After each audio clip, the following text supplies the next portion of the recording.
오늘 각종 사건, 사고 소식을 정리해보는 포인트 뉴스입니다. 첫 번째 소식입니다.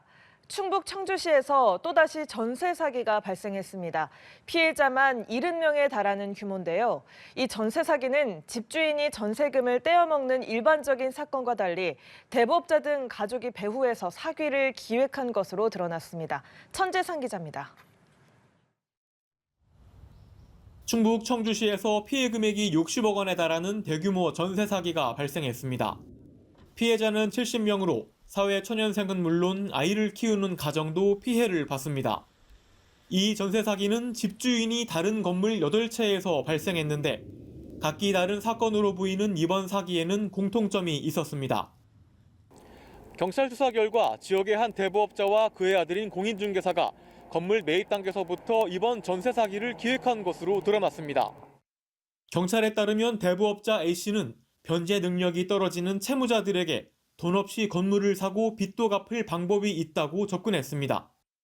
이에 동의한 채무자들은 A씨와 논의한 대로 본인 또는 자녀 등 명의로 대출을 받은 뒤 건물을 구매하고 세입자를 들였습니다. 하지만 추후 세입자들에게 돌려줘야 할 전세보증금 대부분은 고리의 사채빚 변제 명목 등으로 A씨에게 흘러들어갔고 이는 결국 전세 사기로 이어졌습니다. A씨의 아들인 공인중개사 B씨 등도 전세 사기 건물에 세입자를 모으는 데 도움을 주는 등 범행에 가담한 것으로 나타났습니다.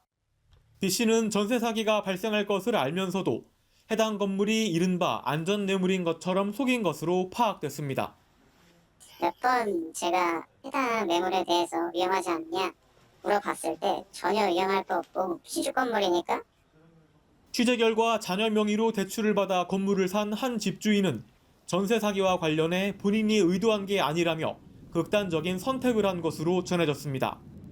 투합이 되는 거예요. TV도 끊겨버리고. 수도관에 전화하니까 이분이 부동산에 물어보니까 맞았다.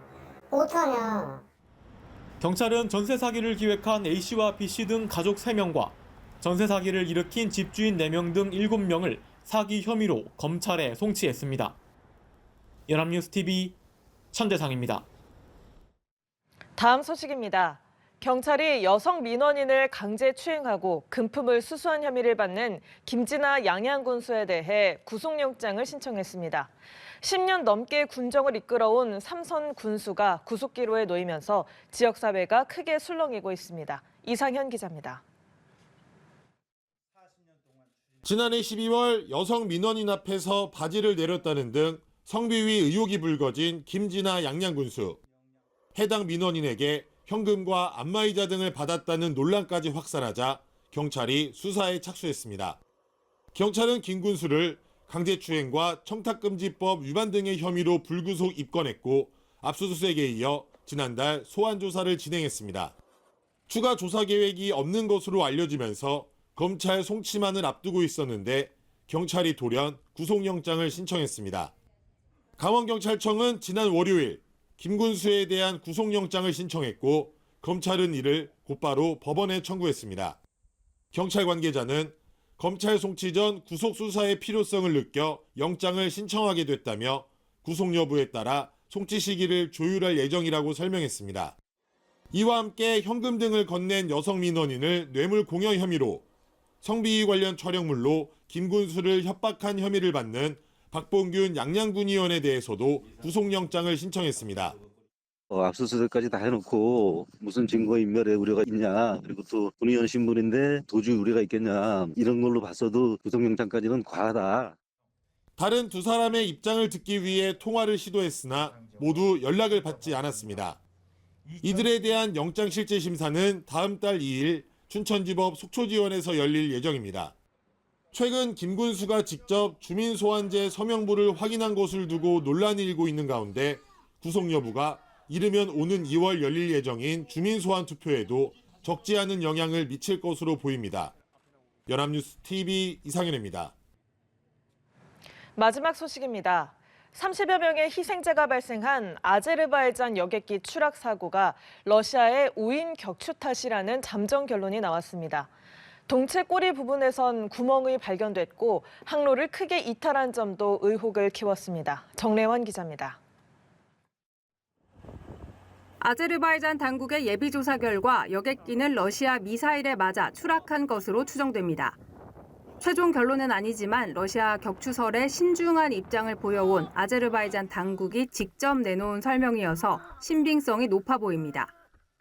블랙박스 등을 분석 중인 당국은 추락 여객기가 러시아 대공미사일 또는 그 파편에 맞은 걸로 보인다고 밝혔습니다. 러시아가 사고 여객기를 우회시키고 GPS를 교란했다는 보도도 나왔습니다. 아제르바이잔 여객기 추락 사고는 당초 셋대와의 충돌 탓으로 추정됐지만 분위기는 이내 급변했습니다. 여객기 꼬리 부분에선 무언가에 맞은 듯한 구멍이 발견됐고 셋대와 부딪혀 이동했다기엔 비행 경로를 크게 벗어난 게 의문점이었습니다. And this is an area that has experienced drone strikes from Ukraine, and as a consequence, anti-aircraft fire may have been directed towards this aircraft.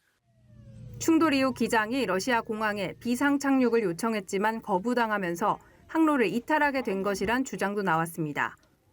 추락의 직접적인 원인을 제공하고 비상 착륙까지 거부하면서 수십 명의 사상자를 발생시켰다고 볼 만한 정황입니다. 본조사는 아직 진행 중이지만 러시아 미사일이 추락의 원인이라는 최종 결론이 나오면 러시아에 대한 국제사회의 비판은 더욱 고조될 것으로 보입니다. 연합뉴스 정래원입니다.